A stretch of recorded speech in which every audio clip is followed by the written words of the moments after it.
विघ्नहर्ता श्री गणेश, श्री गणेश, श्री गणेश। इंद्रदेव, इंद्रदेव,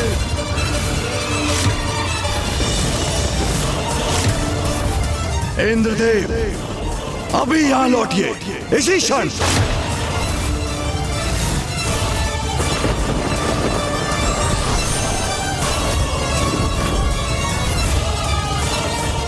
महादेव, वो मैं इतना दुस्साहस कैसे किया आपने? स्पष्ट कहा था मैंने, हिंसा का प्रयोग करा भी नहीं करेंगे आप। तब आपने किस अधिकार से राजा दिवोदास पर आक्रमण करने का दुस्साहस किया?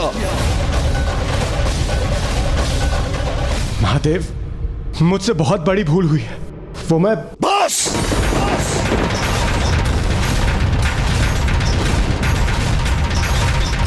अब आपके मुख से और कुछ नहीं सुनना चाहता हूं मैं। जब मैंने राजा दिवोदास को वचन देकर अपनी इच्छा से काशी का परित्याग किया था, तब आप किस अधिकार से उन पर वार करने के लिए प्रस्तुत हो गए?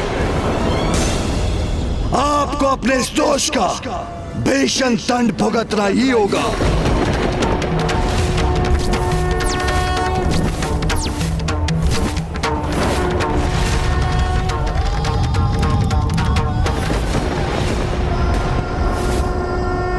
पिताश्री का तीसरा नेत्र खुल रहा है। यदि उन्होंने अपनी क्रोधाग्नि को इंद्रदेव पर केंद्रित कर दिया तो अनर्थ हो जाएगा।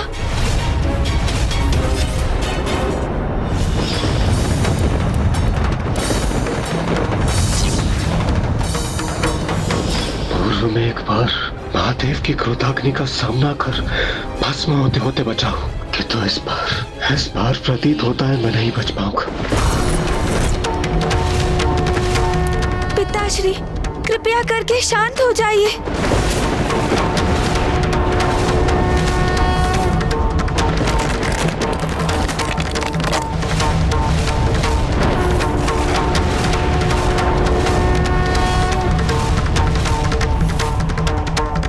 शांत नहीं हो रहे हैं पिताश्री।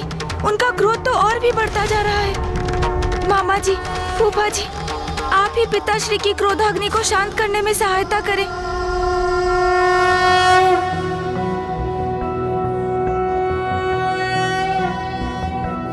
नागेन्द्रहाराय त्रिलोचनाय भस्मांगरागाय महेश्वराय नित्याय शुद्धाय दिगंबराय तस्मै नकाराय नमः शिवाय।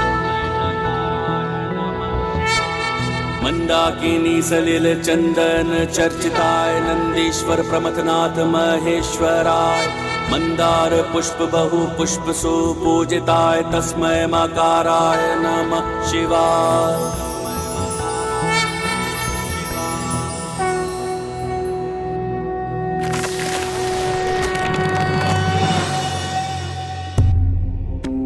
इंद्रदेव, मैंने अपनी क्रोधाग्नि को रोका अवश्य है, किंतु मेरा क्रोध शांत नहीं हुआ। आपने जो किया वह अक्षम्य था, सर्वथा अनुचित था। महादेव, मैं आपसे क्षमा की भीख मांगता हूं। भूलवश मुझसे बहुत बड़ा अपराध हो गया। मैं स्वयं पर से कैसे नियंत्रण खो बैठा, ये स्वयं मुझे ही ज्ञात नहीं। मुझे ज्ञात है।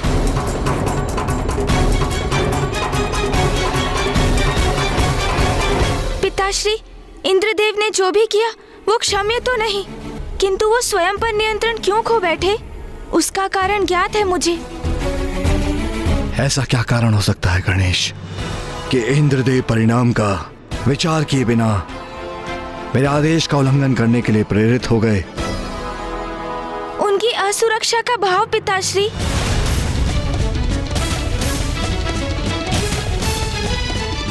असुरक्षा? अब किस असुरक्षा की आशंका है इन्हें? पिताश्री, आपके काशी में उपस्थित ना होने के कारण किसी भी काशीवासी को मुक्ति की प्राप्ति नहीं हो रही है, किंतु राजा दिवोदास के राज्य में सभी काशीवासी धर्मपरायणता के साथ सर्वथा शुद्ध जीवन व्यतीत कर रहे हैं। इस कारण उन सभी के पुण्यों में वृद्धि हो रही है और उनके पुण्य एकत्रित हो रहे हैं पिताश्री। और ये भी तो सर्वज्ञात है कि पुण्य करने वाले तो स्वर्ग के अधिकारी होते हैं और जो अधिक और महान पुण्य करते हैं उनका अधिकार तो भावी इंद्र बनने का होता है। सभी काशीवासी मुक्ति की प्रतीक्षा में है पिताश्री। उनके इतने पुण्य संग्रहित हो चुके हैं कि वो स्वयं स्वर्ग पहुंचकर बिना किसी अवरोध के इंद्र होने का अधिकार प्राप्त कर सकते हैं।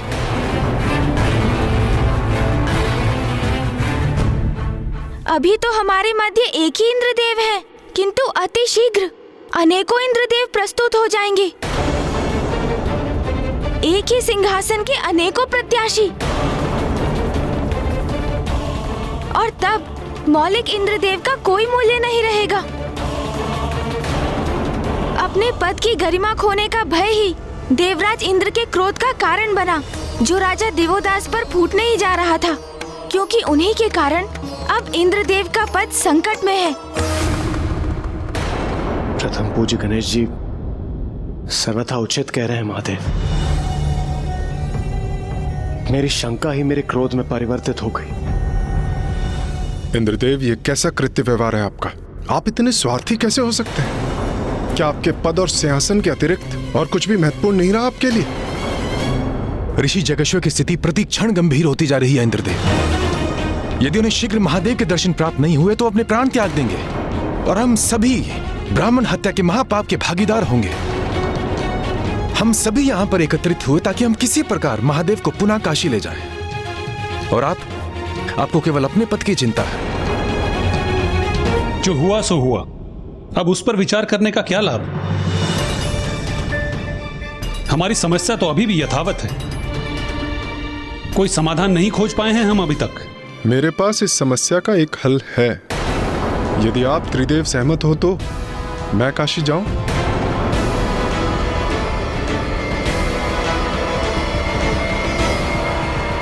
नहीं, नहीं।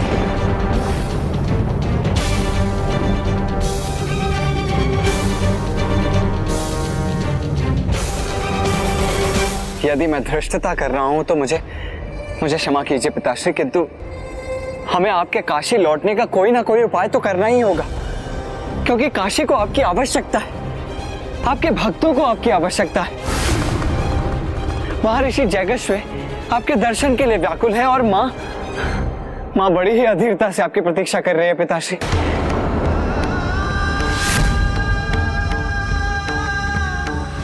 मैं भी तुमसे भेंट करने के लिए अति व्याकुल हूं मां।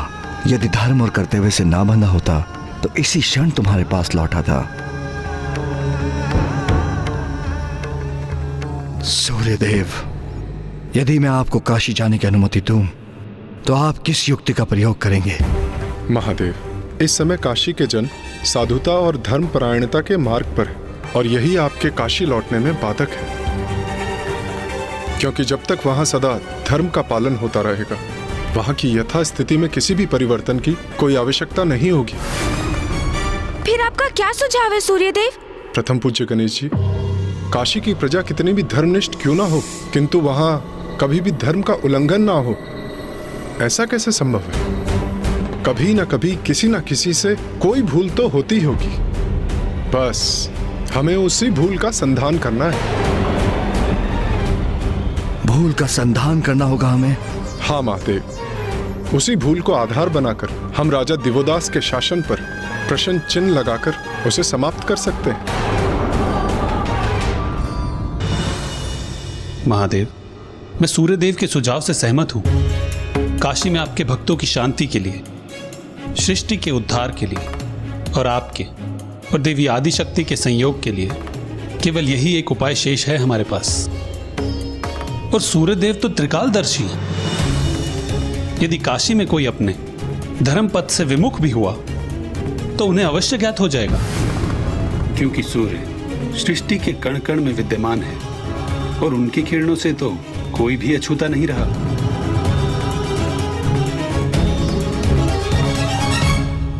उचित है,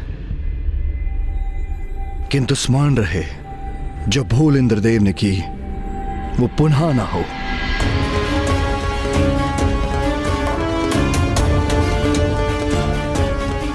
महादेव, मुझ पर विश्वास कीजिए। मैं स्वयं परम ब्रह्म स्वरूप हूं, इसीलिए मुझसे कोई त्रुटि नहीं होगी।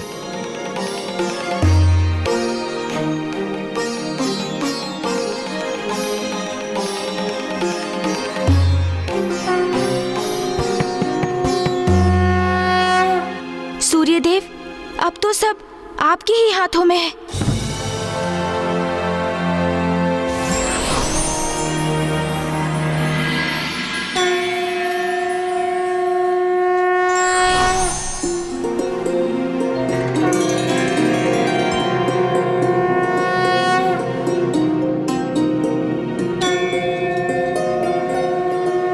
प्रणाम माता। प्रणाम सूर्यदेव। आप यहाँ मेरे स्वामी किस अवस्था में? महादेव भी आपके वियोग में व्याकुल है माता, किंतु हम सभी देवता अथक प्रयास कर रहे हैं कि राजा दिवोदास स्थिति की गंभीरता को समझे। मैं उसी प्रयोजन से यहाँ आया हूँ। हाँ सूर्यदेव, स्वामी के भक्तों को यहाँ काशी में उनकी आवश्यकता है।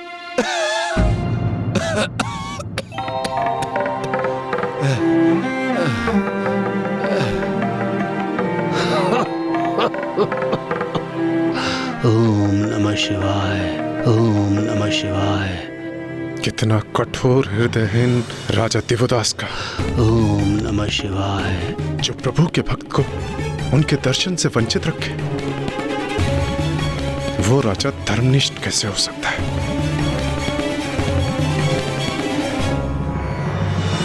माता, ये मेरा दृढ़ निश्चय है। मैं कोई भी उपाय करूंगा, किंतु अपने उद्देश्य में अवश्य सफल होऊंगा। मैं राजा दिवोदास की नगरी में अधर्म और उनके दोहरे चरित्र के स्वांग को उद्घाटित करके रहूंगा।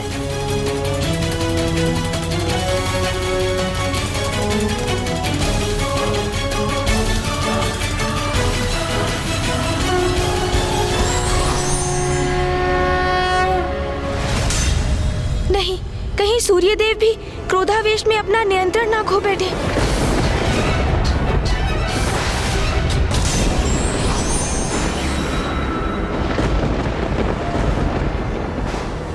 तो सूर्यदेव ने साधारण जनों की वेशभूषा धारण की है ताकि वो आम जनों के मध्य घुल मिल सके।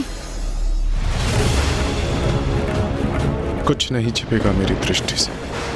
यहाँ के कण कण के प्रत्येक क्रियाकलाप पर अपनी दृष्टि बनाकर रखूंगा मैं, और मुझे विश्वास है शीघ्र ही तुम्हारे इस धर्मोचित राज्य में कोई ना कोई त्रुटि तो अवश्य ढूंढ लूंगा। तुम बस प्रतीक्षा करो।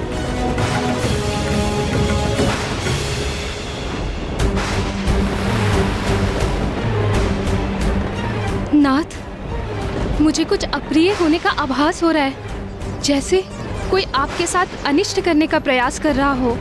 इतने वर्षों में इस प्रकार के काले घने मेघ, उनकी भयंकर गड़गड़ाहट और आकाश में विद्युत की रेखाएं कभी नहीं देखी। एक क्षण के लिए तो ऐसा प्रतीत हुआ जैसे स्वयं इंद्रदेव का आगमन हुआ हो काशी में और वो हम पर आक्रमण कर रहे हों।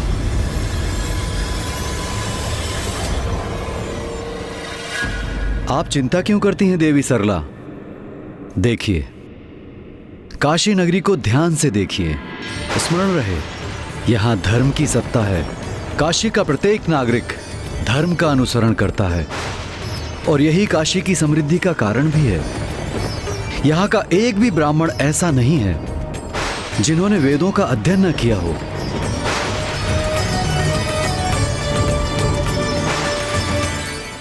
जो भी हो, जैसे भी हो, दोषहीन प्रतीत होने वाली इस काशी में कोई ना कोई खोट तो अवश्य ढूंढ लूंगा।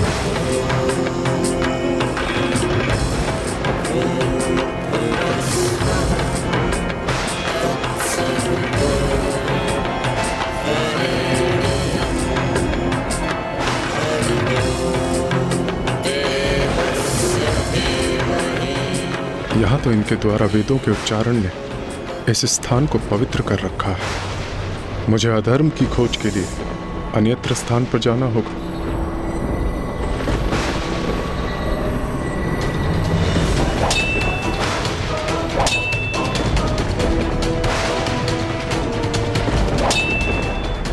ये तो दो खड़कों के आपस में टकराने की ध्वनि है। अवश्य कोई युद्ध कर रहा है काशी में।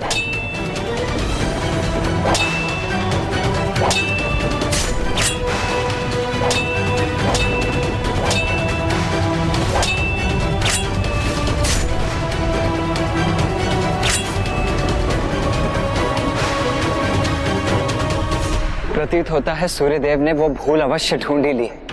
नगर के मध्य में युद्धरत हो कोई तो अवश्य अपने धर्म पथ से विमुख हो रहा है, अर्थात राजा दिवोदास के राज्य में धर्म की सत्ता और सुव्यवस्था कहीं तो अवश्य भंग हो रही है।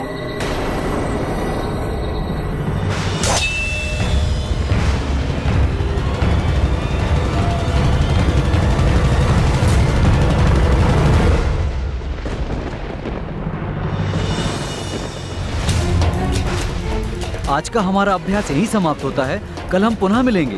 अरे ये दोनों योद्धा तो मात्र युद्ध कौशल का अभ्यास कर रहे थे, अर्थात यहाँ कोई अधर्म नहीं हो रहा था।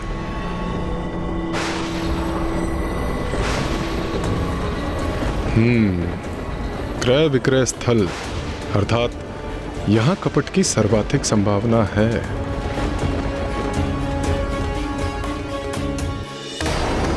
सूर्यदेव तो अब काशी की हाट की ओर जा रहे हैं, परंतु क्यों?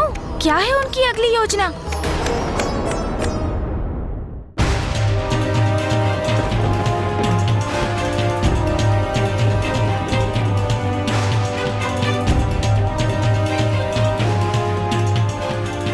ये आपके रुद्राक्ष 2 स्वर्ण मुद्राएं। उचित है।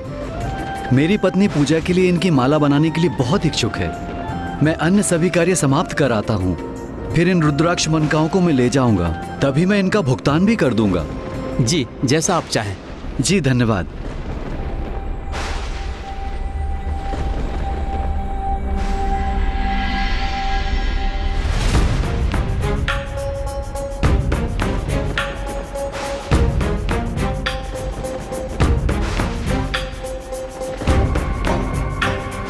व्यापारी जी कहिए। इन रुद्राक्ष मनकाओं का क्या मूल्य है? मैं इनका विक्रय कर चुका हूँ। तो क्या हुआ? क्या तुम्हारे ग्राहक ने इसका मूल्य चुका दिया? नहीं, किंतु वो शीघ्र ही इसे लेकर जाएंगे। मैं उन्हें अपने शब्द दे चुका हूँ।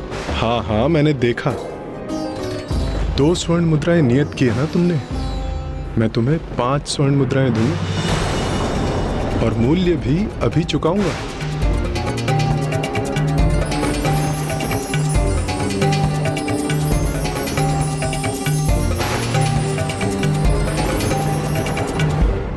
सूर्यदेव, आप वहाँ रुद्राक्ष का व्यापार क्यों कर रहे हैं? रुद्राक्ष स्वर्ण से बड़ा कब और कैसे हो गया? ये सूर्यदेव क्या कर रहे हैं? पुत्र गणेश, उस व्यापारी ने मौखिक रूप से समझौता कर उन मनकाओं का विक्रय उस व्यक्ति को कर दिया है। अब सूर्यदेव अधिक धन देकर वही मनका उससे वापस प्राप्त करना चाहते हैं। अर्थात सूर्यदेव और स्वर्ण मुद्राएं प्रस्तुत कर उस व्यापारी को प्रलोभन दे रहे हैं। अर्थात सूर्यदेव ये प्रमाणित करने का प्रयास कर रहे हैं कि काशी नगरी में जो वास्तव में दिख रहा है वो सत्य नहीं, काशी जनों के मन में भी लोभ, लालच और पाप है।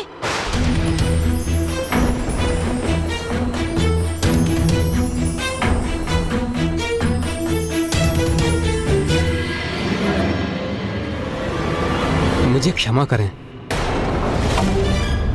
मैं इनका विक्रय आपको नहीं कर सकता। यदि मैं आपसे मनकाओं के मूल्य से अधिक स्वर्ण मुद्रा लेता हूं तो आपको छलूंगा, और यदि उस ग्राहक को दिए हुए शब्दों का मैंने मान नहीं रखा तो उसके साथ भी छल करूंगा। यहां महाराज दिवोदास के राज्य में कोई छलावा नहीं करते।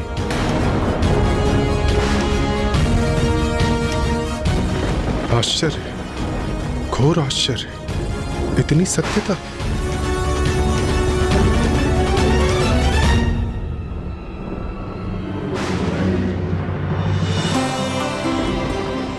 मेरे राज्य में कोई भी वैश्य, कोई भी व्यापारी ऐसा नहीं है जो अपने आर्थिक लाभ के लिए ग्राहकों को छलता हो। सूर्यदेव अधिक धन का प्रलोभन देकर भी उस व्यापारी के मन में लालच उत्पन्न नहीं कर सके।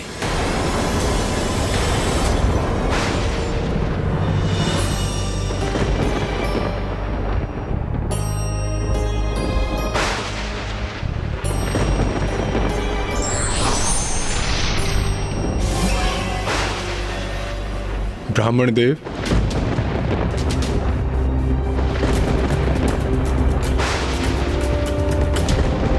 आप तो कोई यात्री प्रतीत होते हैं। कहिए, मैं आपकी कैसी सहायता कर सकता हूँ? हाँ ब्राह्मण देवता, मैं एक यात्री हूँ। काशी के मार्ग में मेरा सभी धन लुट गया। कई दिवस से मैंने कोई भोजन भी नहीं किया और कुछ मोल लेने के लिए मेरे पास धन भी शेष नहीं। क्या आप मुझे अपना भोजन देकर मेरी सहायता करेंगे? किंतु मेरे पास तो मात्र इतना ही भोजन है। अंततः मुझे ऐसा प्राणी मिल ही गया जो आवश्यकता पड़ने पर समय पर उसकी सहायता नहीं करता, और जिस राज्य में किसी की सहायता समय पर ना हो वो अधर्म पथ पर ही है। महादेव, आप चिंतित ना हो, आपको पुनः काशी लौटाने का मार्ग मिल गया मुझे। अंततः मुझे ऐसा प्राणी मिल ही गया जो आवश्यकता पड़ने पर समय पर उसकी सहायता नहीं करता, और जिस राज्य में किसी की सहायता समय पर ना हो वो अधर्म पथ पर ही है। महादेव, आप चिंतित ना हो, आपको पुनः काशी लौटाने का मार्ग मिल गया मुझे। क्षमा कीजिएगा पथिक, आप भूख से इतने आकुल हैं, इतने क्लांत हैं, और मैं आपको उदर भर भोजन भी नहीं दे सकता। किंतु मेरे पास जितना भोजन है उतना ग्रहण कर मुझे कृतार्थ करें। आइए सज्जन, स्थान ग्रहण कीजिए।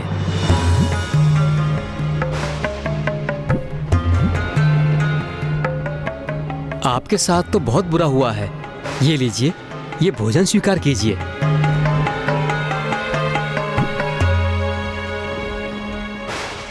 किंतु ब्राह्मण देवता, ये भोजन तो आपका है और इसकी मात्रा भी बहुत कम है। यदि मैं इसे ग्रहण कर लूंगा तो आप क्या खाएंगे? मेरे राज्य में कोई भी दरिद्र नहीं है, क्योंकि सभी का हृदय बहुत विशाल है। मेरी प्रजा में निस्वार्थ भाव की प्रभुता है। वो स्वयं से पूर्व अन्य जनों का विचार करते हैं। यदि उनके पास अधिक कुछ ना भी हो तो वो स्वयं से पूर्व किसी अन्य की आवश्यकता पूर्ण करने के लिए प्रस्तुत हो जाते हैं।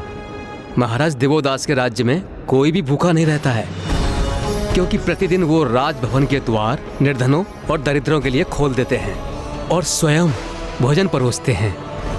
आप मेरी चिंता छोड़कर भोजन ग्रहण कीजिए, मैं बाद में भोजन कर लूंगा।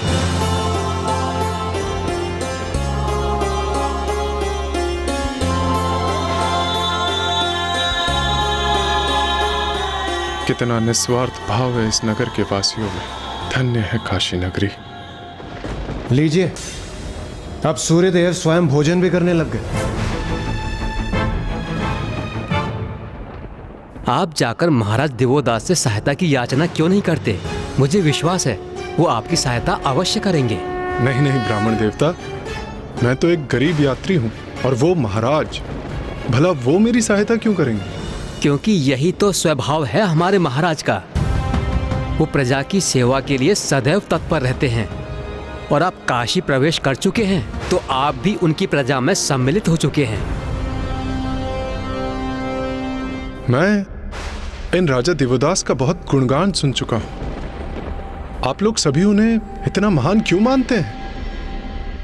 सज्जन, जिन्होंने धर्म पूर्वक राज कर काशी को उन्नति प्रदान की है, जिनकी सेवा के लिए दानव मानव का रूप धारण कर प्रस्तुत होते हैं, जो अपनी राजसभा के समस्त विद्वानों से अधिक विद्वान, जो समस्त शास्त्रों का ज्ञान रखते हैं, जिनके राज्य में सभी सुखी हैं, संतुष्ट हैं, सुरक्षित हैं और कोई अनुचित आचरण नहीं करता है, जो स्वयं सभी के लिए सदाचार का उदाहरण प्रस्तुत करते हैं और जिनका अनुकरण कर उनकी समस्त प्रजा भी उन्हीं के समान उत्तम विचार धारण करती है। पारखी नेत्र भी बहुत ढूंढने पर जिनमें कोई दोष नहीं ढूंढ सकते, ऐसे हैं हमारे महान महाराज दिवोदास।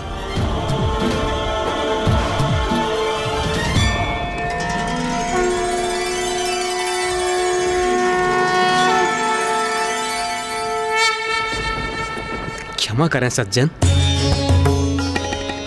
पूजा का समय हो गया है। आप कुछ समय इस वृक्ष की छांव में विश्राम करें, मैं पूजा संपन्न कर लौटता हूँ। फिर आपको अपने महाराज दिवोदास के निकट ले चलूंगा। आज्ञा दीजिए।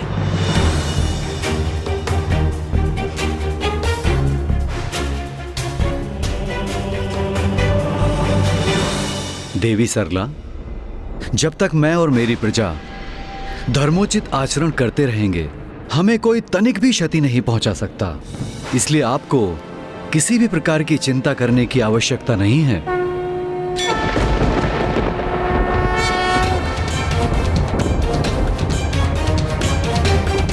राजा दिवोदास, मैं तो मात्र आप में एक त्रुटि ढूंढने आया था, किंतु अब आपने मेरे समक्ष कोई अन्य विकल्प शेष नहीं छोड़ा है। ये क्या कर रहे हैं सूर्यदेव? राजभवन की दिशा में क्यों जा रहे हैं? प्रतीत होता है सूर्यदेव भी अपनी असफलता के कारण क्रोधित हो रहे हैं। जो भी है उचित ही। कदाचित मैं ऐसा एकमात्र देवता नहीं रहूंगा जिसने आवेश में आकर देवदास पर आक्रमण किया।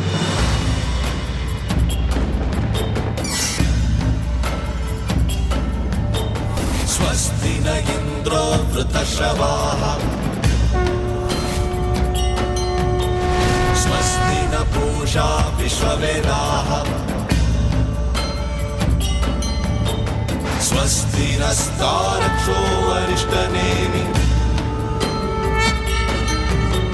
स्वस्ति नो बृहस्पतिर्दधातु मानस्तोके गणयमान। त्रुटि और अधर्म की खोज में आया था मैं राजा दिवोदास की नगरी काशी में, किंतु यहाँ तो कोई भी अपने धर्म पथ और कर्तव्य से डिगने को तत्पर ही नहीं, अर्थात मैं अपने कार्य में असफल रहा।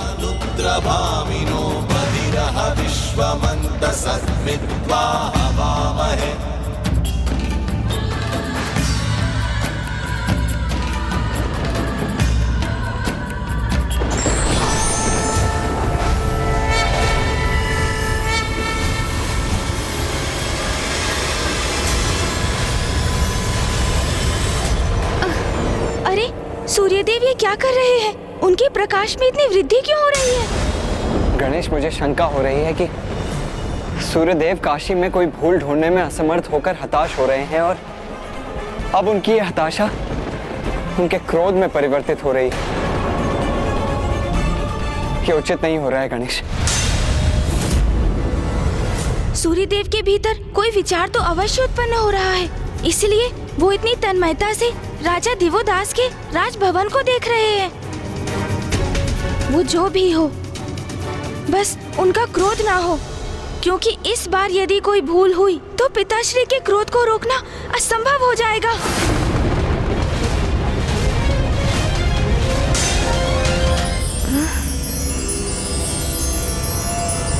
इतना प्रचंड प्रकाश!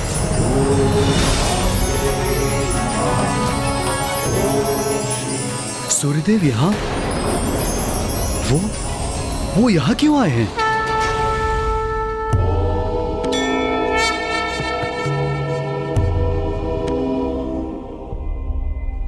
महादेव, मैं स्वयं को रोकने में असमर्थ हूँ, इसलिए अब जो मैं करने जा रहा हूँ उसके लिए मुझे क्षमा कीजिए।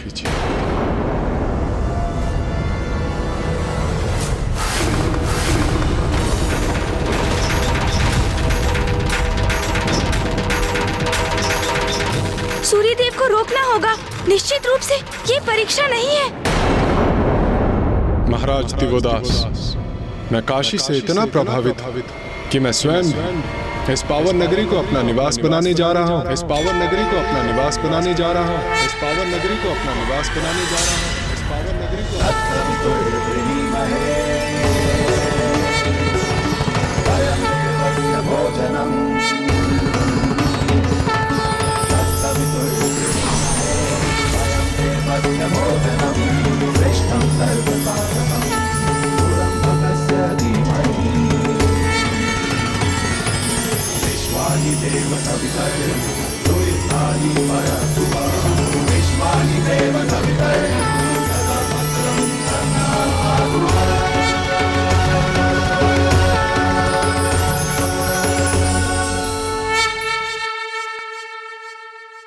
ये क्या किया सूर्यदेव ने?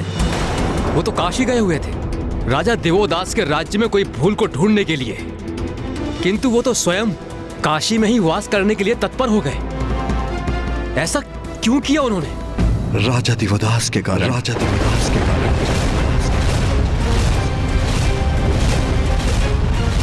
राजा दिवोदास इतनी कुशलता से शासन कर रहे हैं कि ढूंढने पर भी सूर्यदेव को वहां कोई दोष नहीं दिखाई दिया। इसीलिए वो पावन काशी को अपना निवास बनाने से नहीं रोक सके। सूर्यदेव स्वयं को 12 भागों में विभक्त कर 12 कुंडों के रूप में वहीं स्थित हो गए हैं। सूर्यदेव जिन 12 रूपों में वहां स्थापित होंगे वो नाम होंगे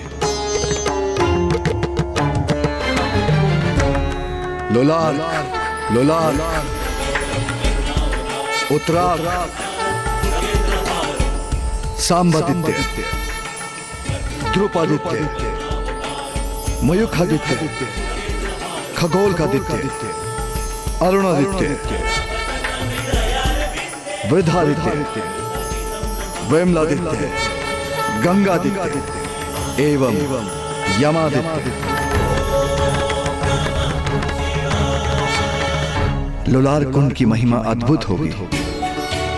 जो यहां सूर्य का ध्यान कर लाल चंदन का टीका कर लाल पुष्प अर्पित करेगा, उसे गायत्री मंत्र के जाप का पुण्य प्राप्त होगा।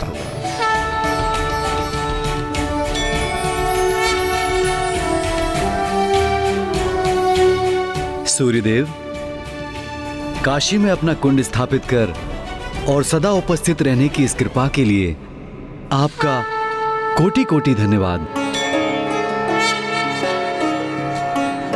प्रणाम सूर्यदेव। सूर्यदेव स्वयं परम ब्रह्म स्वरूप हैं, इसलिए काशी में उनका शुभ प्रभाव तो होना अनिवार्य ही था। और उन्हीं की कृपा से काशी में 12 कुंड भी स्थापित हुए हैं।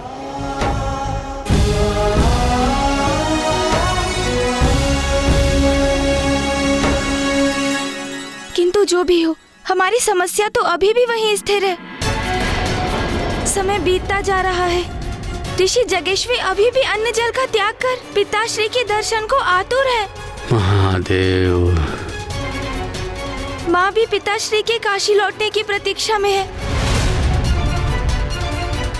अब इस परिस्थिति का समाधान कैसे ढूंढे हम?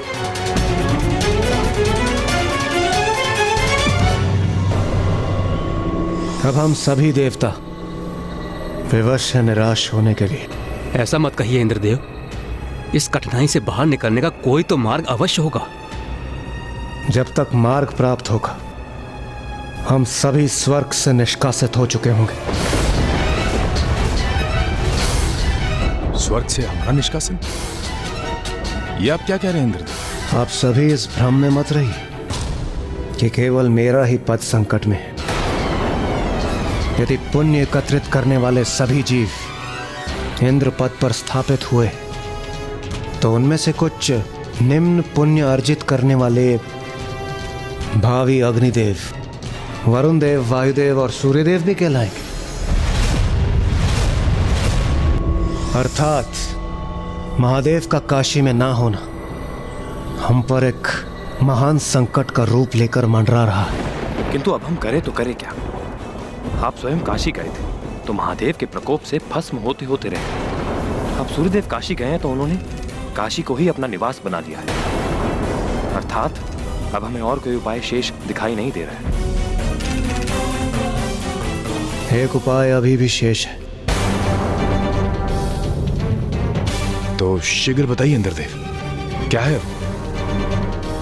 बताऊंगा, मैं अवश्य बताऊंगा, किंतु तब जब आप सभी मुझे वचन देंगे कि आप वही करेंगे जो मैं कहूंगा।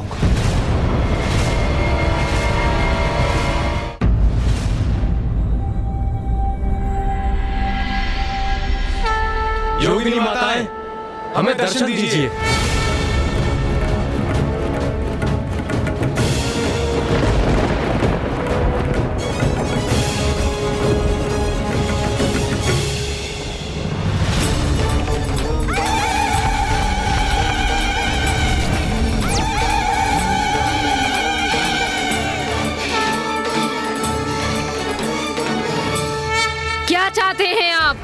क्यों आवाहन किया है हमारा?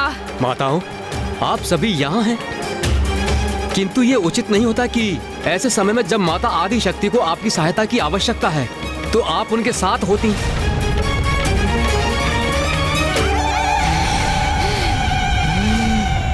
माता आदि शक्ति को हमारी आवश्यकता है? क्या अर्थ है इसका? बताइए हमें, क्या अर्थ है इसका? आप सभी माता आदि शक्ति के अंश हैं। वो इतने कष्ट और पीड़ा में, तथापि आप हम ही से पूछ रही कि हमने आपसे जो कहा उसका क्या अर्थ है? पहेलियां बुझाना बंद कीजिए देवगण। स्पष्ट बताइए, शीघ्र बताइए हमें, माता आदि शक्ति को कौन सी पीड़ा सता रही है? उचित है माताओं, माता आदि शक्ति दीर्घ काल से काशी में अकेली वास कर रही हैं और महादेव मंदार पर्वत पर, और उनके इस दुखद वियोग का कारण है राजा दिवोदास। और हम सभी देवता इस स्थिति को सुधारने में कुछ नहीं कर पा रहे हैं।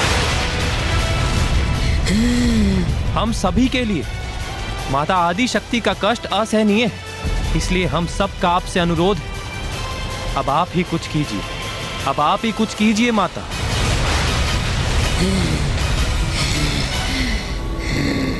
महाराज देवोदास, उनका साहस कैसे हुआ माँ आदि शक्ति और महादेव के बीच दूरी उत्पन्न करने का? हम अभी जाकर उस राजा देवोदास को उसकी उत्कंठता के लिए भीषण दंड देंगे।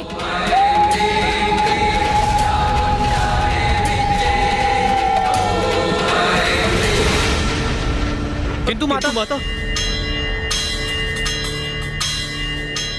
हमने तो योगिनी माताओं को यह बताया ही नहीं कि महादेव ने किसी भी प्रकार की हिंसा और अनुचित कृत्य के लिए सर्वथा मना किया है, कि काशी में किसी भी प्रकार की हिंसा को स्वीकार नहीं करेंगे।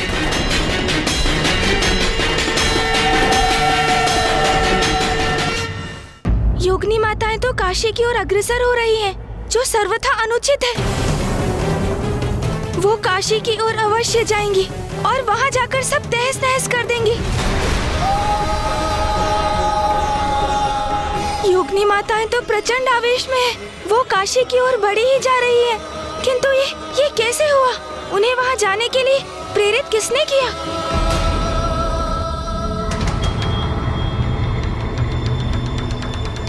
प्रथम पूज्य गणेश जी, कुमार कार्तिकेय, अनर्थ, घोर अनर्थ हो गया। अग्निदेव, वरुण देव, वायुदेव, अभी तो यही थे ना आप? फिर कहाँ जाकर लौट रहे हैं आप?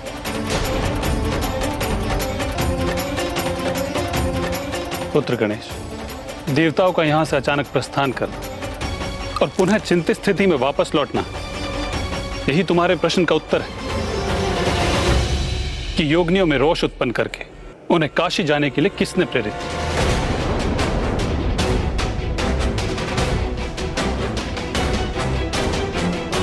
तो क्या देवगण ही? हाँ पुत्र गणेश, जब हम प्रस्तुत समस्या का समाधान ढूंढने में व्यस्त थे, तब इन सभी देवताओं ने स्वयं निर्णय ले लिया कि ये योगिनियों के पास जाके सहायता लेंगे।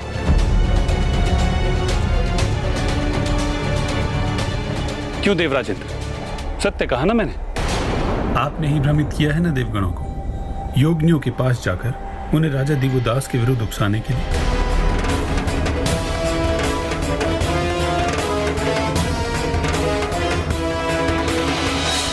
नारायण, मैं तो बस इस समस्या का समाधान ढूंढने का प्रयास कर रहा था। मुझे ज्ञात नहीं अग्निदेव, वायुदेव और वरुण देव ने योगिनी माताओं के साथ ऐसा क्या संवाद किया जिसकी वजह से वो इतनी कुपित हो गई।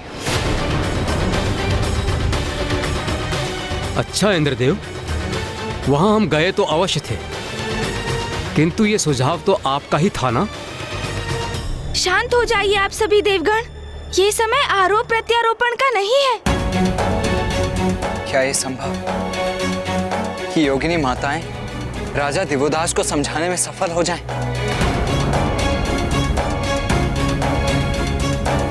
भैया, योगिनी माताएं क्रोध भरी हुंकार भर आगे बढ़ रही है। उन्हें देखकर ऐसा तो कदापि प्रतीत नहीं हो रहा जैसे वो किसी को कुछ भी समझाने की इच्छुक है। वो काशी पहुंचकर अपना क्रोध प्रदर्शन करेंगी, जिसका बहुत भीषण परिणाम होगा भैया।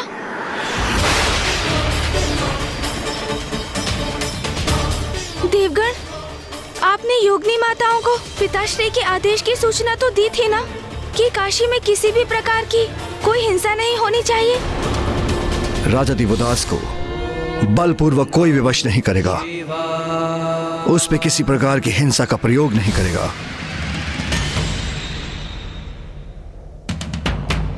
वो गणेश जी, इससे पूर्व कि हम उनसे कुछ कह पाते, वो काशी की ओर प्रस्थान कर गए।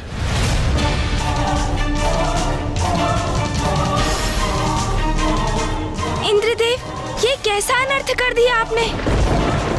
अब कौन रोकेगा योगिनी माताओं को?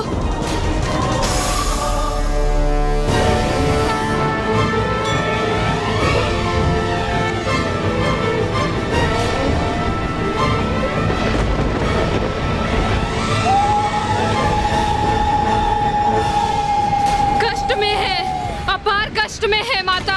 उन राजा देवोदास के कारण चीर के रख देंगे हम राजा देवोदास को। एक तुच्छ राजा का इतना दुस्साहस कि माता और प्रभु के मध्य दूरी उत्पन्न करे।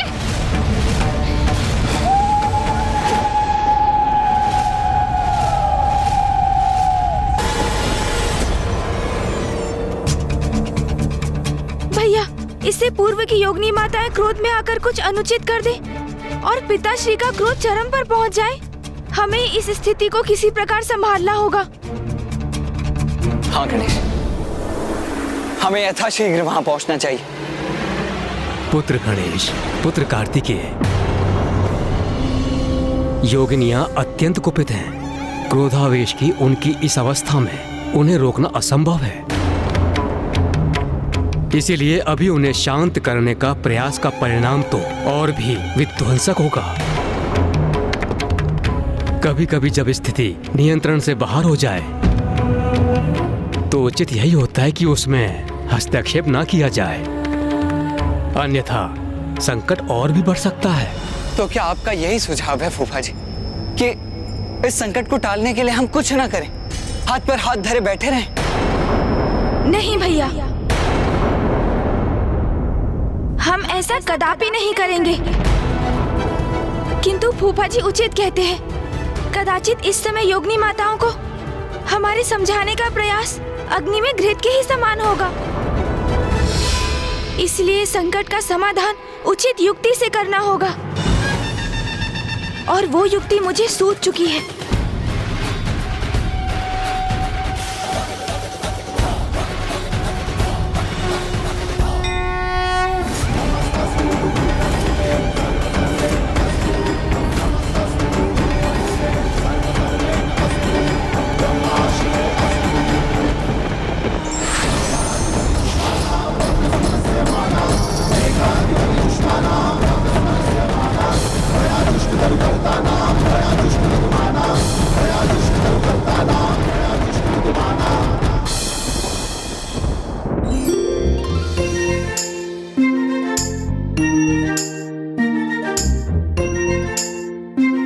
अब मैं तुम्हारी युक्ति समझ गया गणेश। तुम हाथ जोड़कर माँ से ही प्रार्थना कर रहे थे, है ना?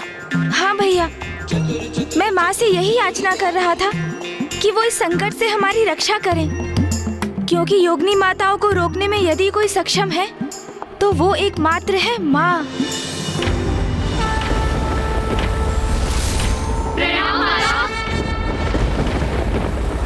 काशी में प्रवेश कर इस शांत पावन स्थल की शांति भंग करने का दुस्साहस कैसे किया तुम सभी ने?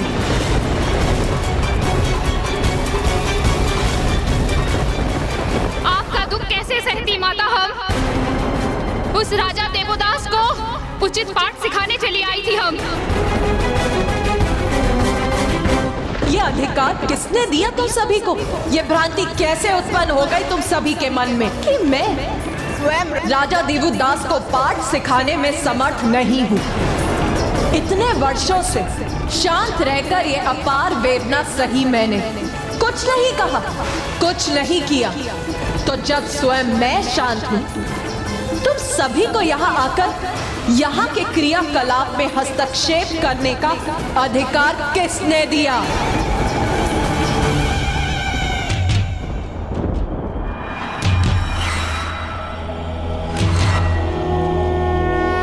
महादेव ने वचन दिया था राजा दिवुदास को, और महादेव के वचन की गरिमा में कदापि भंग होने नहीं दूंगी। समझ गई ना तुम सभी? हम समझ गए माता, हमें क्षमा कर दीजिए।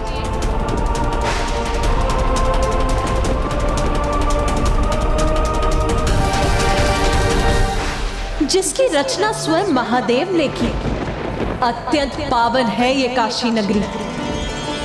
देखो इस पावन नगरी काशी को। राजा दिवुदास के कुशल राजकाज के कारण ही काशी में दिव्यता और पवित्रता का प्रभाव है। हिंसा, क्रोध, घृणा, अपराध, इन सभी से रिक्त है मेरे स्वामी की प्रिय काशी। तो फिर ऐसे धर्मात्मा राजा पर आक्रमण करने का कुविचार कैसे किया तुम सभी ने? स्वस्ति न इंद्रो वृतश्रवाः स्वस्ति न पूषा विश्ववेदाः स्वस्ति न इंद्रो वृतश्रवाः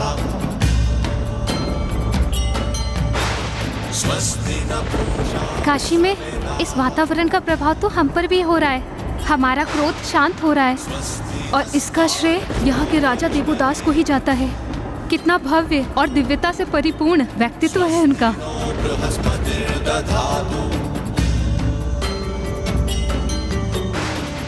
काशी के इस दिव्य वातावरण में तो हमें भी आनंद और शांति का अनुभव हो रहा है। किसी भी दुख और विषाद से परे ऐसे परम सुख का आभास हो रहा है जैसे सदा के लिए यहीं वास करने की इच्छा जागृत हो गई है तुम सभी के मन में।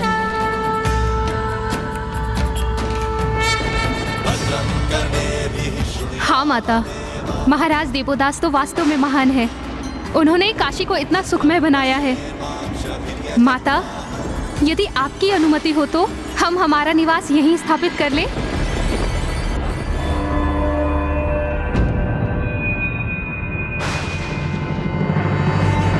अवश्य पुत्रियों, मैं तुम सभी को इस पवन पावन काशी में निवास करने की सहर्ष अनुमति देती हूँ।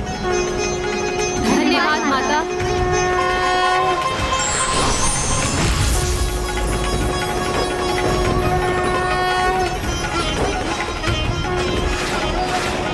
जहाँ योगिनियों ने अपना स्थान ग्रहण किया है, उस स्थान को 64 घाट के नाम से जाना जाएगा। ये कैसी विडंबना है, जिनके संयोग के लिए हम इतना अथक प्रयास कर रहे हैं, वही हमारे इस प्रयोजन में बाधा बन रहे हैं। यहाँ हम राजा दिवोदास को काशी से दूर करने के लिए इतने प्रयत्नशील हो रहे हैं और उसके विपरीत माता और पिताश्री तो उनके ही सहायक बन रहे। हाँ भैया, किंतु यही तो धर्म की शक्ति है। इसी प्रकार तो ईश्वर अपनी पीड़ा और अपने कष्टों को अनदेखा कर अपने भक्तों के लिए कुछ भी करने के लिए प्रस्तुत हो जाते हैं। मुझे ज्ञात है माँ, आप पिताश्री के दर्शन के लिए कितनी अधीर हैं, किंतु फिर भी आपने योगिनी माताओं द्वारा राजा दिवोदास को कोई क्षति नहीं पहुँचने दी और एक बहुत बड़े महासंकट को टाल दिया। उसके लिए आपको कोटि कोटि धन्यवाद माँ। पुत्र गणेश, ये तो मेरा सर्वोच्च कर्तव्य है। मैं अपने स्वामी से भेंट करने के लिए आतुर हूँ, अधीरता से उनकी प्रतीक्षा कर रही हूँ। किंतु स्वामी ने राजा दिवोदास को काशी के राज्य का कार्यभार सौंपा है और जो भी राजा दिवोदास पर आक्रमण करेगा उसे मेरे प्रचंड क्रोध का सामना करना पड़ेगा। मैं कभी भी स्वामी के प्रिय काशी की सुरक्षा और पवित्रता पर कोई आंच नहीं आने दूंगी।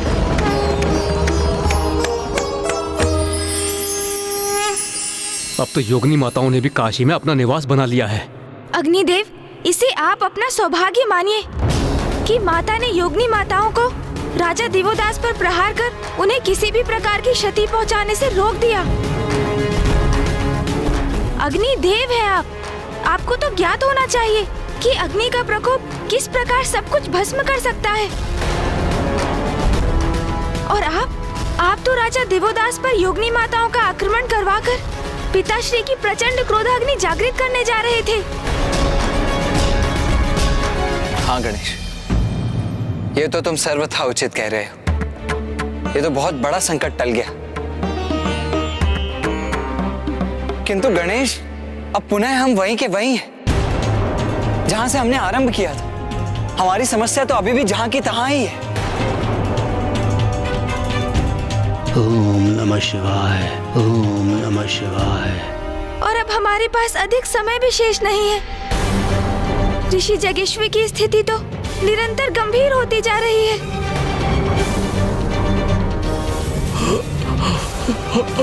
इससे पूर्व की स्थिति और विकट हो। इस बार मैं स्वयं काशी जाऊंगा।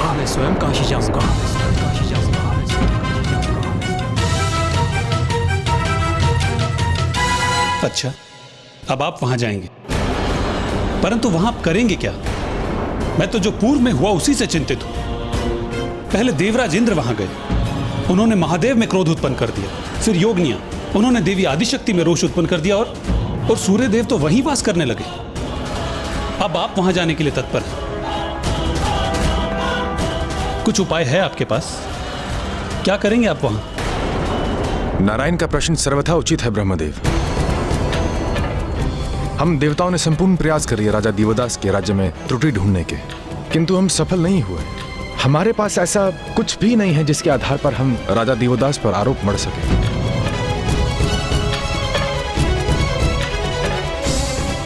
तो आप वहां जाकर क्या करेंगे ब्रह्मदेव? ये स्थिति मेरे कारण ही उत्पन्न हुई है।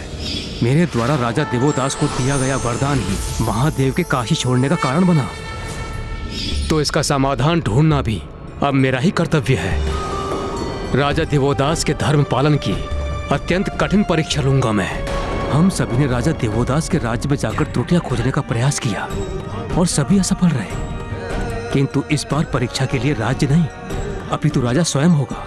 हाँ, इस बार राजा दिवोदास की परीक्षा ली जाएगी और मुझे विश्वास है कि वो इस कठिन परीक्षा में कभी सफल नहीं हो पाएंगे।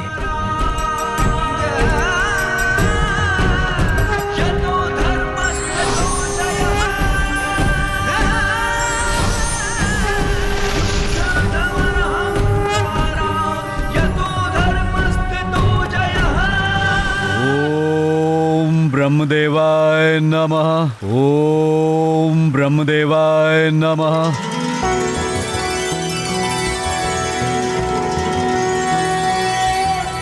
शांताकारं भुजगशयनं पद्मनाभं सुरेशं विश्वाकारं गगनसदृशं मेघवर्णं शुभांगं लक्ष्मीकान्तं कमलनयनं योगिहृदध्यानगम्यं वन्दे विष्णुं भवभयहरं सर्वलोकैकनाथम्।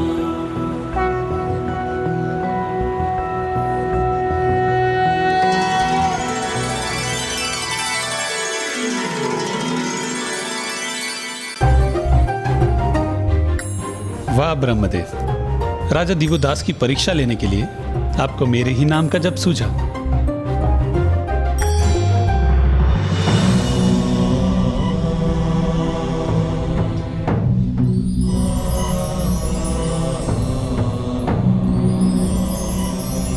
कितने दिव्य हैं ये ब्राह्मण देवता। अद्भुत आकर्षण है इनके व्यक्तित्व का। मुझे ऐसा आभास हो रहा है जैसे मैं इनसे परिचित हूं। प्रणाम ब्राह्मण देवता।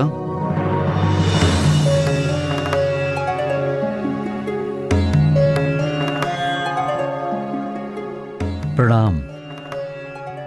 क्या आप काशी में नवागंतुक हैं? हाँ, मैं ब्राह्मण प्रज्ञान हूं।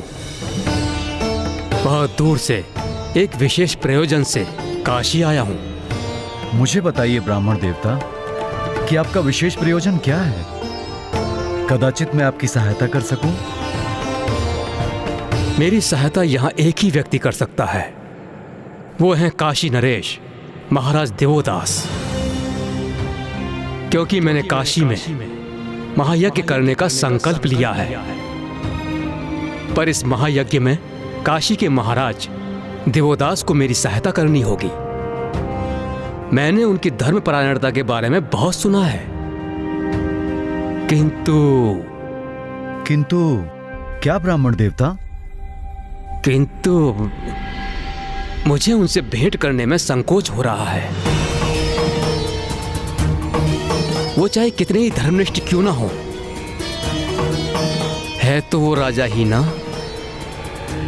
और एक राजा भला एक दरिद्र ब्राह्मण की सहायता क्यों करेगा? फूफा जी ने ऐसी योजना बनाई है जिससे राजा देवोदास भावुक होकर विवश हो जाएंगे। आपकी सहायता करना तो मेरा परम सौभाग्य होगा ब्राह्मण देवता। मेरी सहायता? मैं कुछ समझा नहीं। आप मेरी सहायता क्यों करेंगे?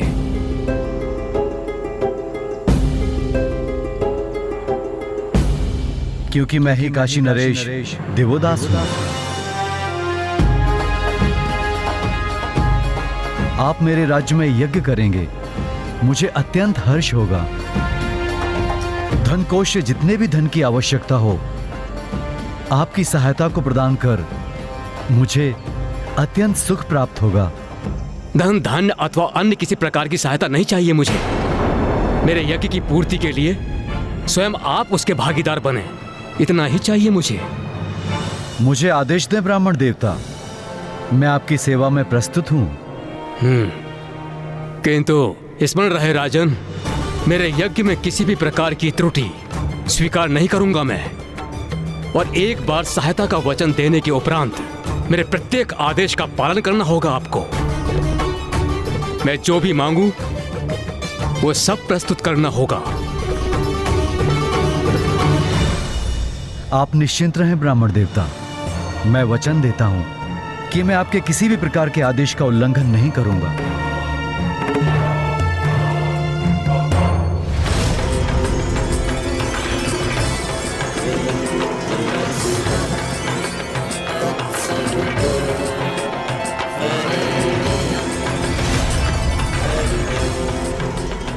यज्ञ की सभी व्यवस्था तो ब्राह्मण देवता के आदेश के अनुरूप ही हो रही है। चंदन, फल फूल आदि सभी प्रस्तुत हैं यहाँ, इसलिए जब वो स्नान के उपरांत लौटेंगे तो अवश्य संतुष्ट और प्रसन्न होंगे। ये ब्रह्मदेव कर क्या रहे हैं? राजा देवोदास से मात्र यज्ञ की व्यवस्था करवा रहे हैं। इंद्रदेव, ये कोई साधारण यज्ञ नहीं, महायज्ञ है, जिसकी व्यवस्था में तनिक भी त्रुटि हो जाए तो उसका भयंकर महापाप लगता है। और यदि ऐसा हुआ तो राजा देवोदास को मात्र काशी का ही परित्याग नहीं करना होगा, अपितु उन्हें नरक भोगना होगा।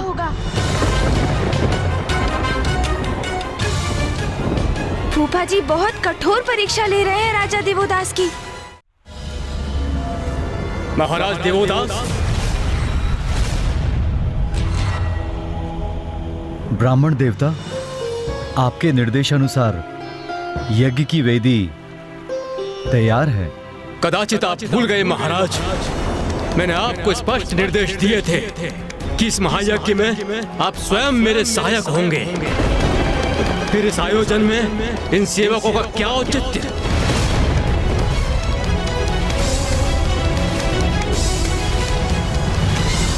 क्षमा करें ब्राह्मण देवता, आप जो आदेश देंगे मैं वो कार्य स्वयं करूंगा। हाँ, तो इस गौ के गोबर से संपूर्ण स्थान को लीप कर तैयार करो।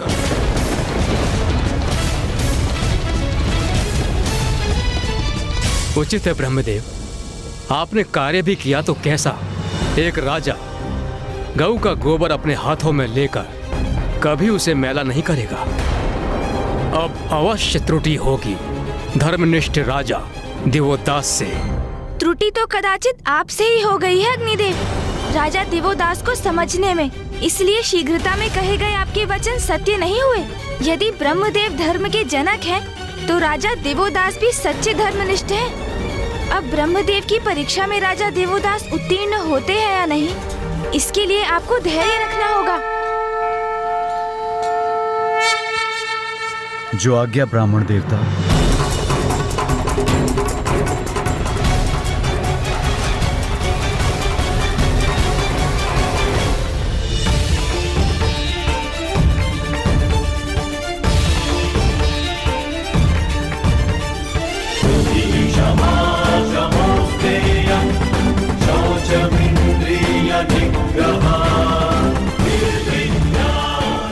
राजा होने पर भी कितने विनम्र हैं ये। एक शक्तिशाली राजा धर्मनिष्ठ होने के साथ साथ विनम्र भी बना रहे तो उसके राज्य पर कोई संकट नहीं आ सकता। उसका राज्य चिरकाल तक स्थापित रहता है। राजा दिवोदास ने इस परीक्षा में सफल होकर ये प्रमाणित कर दिया कि उनके स्वभाव में अहंकार लेश मात्र भी नहीं।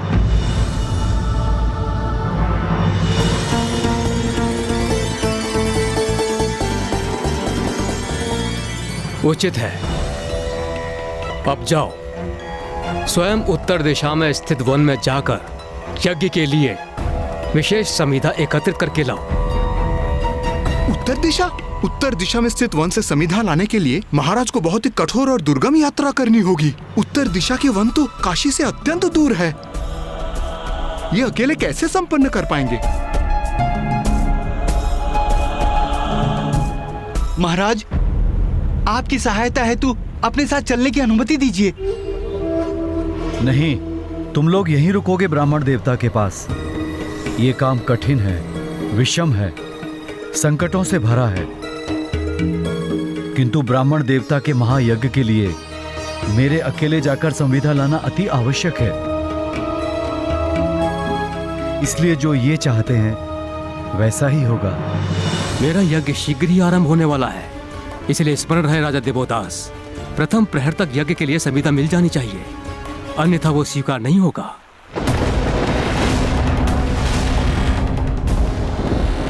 ये क्या? फूफा जी तो राजा दिवोदास के लिए कठिनाई पे कठिनाई उत्पन्न कर रहे हैं। कहीं ये सब उनके साथ अनुचित तो नहीं हो रहा? क्योंकि फूफा जी को यज्ञ के लिए जो समिधा चाहिए वो उन्हें प्रथम प्रहर तक मिल जानी चाहिए, किंतु इतने अल्प समय में ये राजा दिवोदास के लिए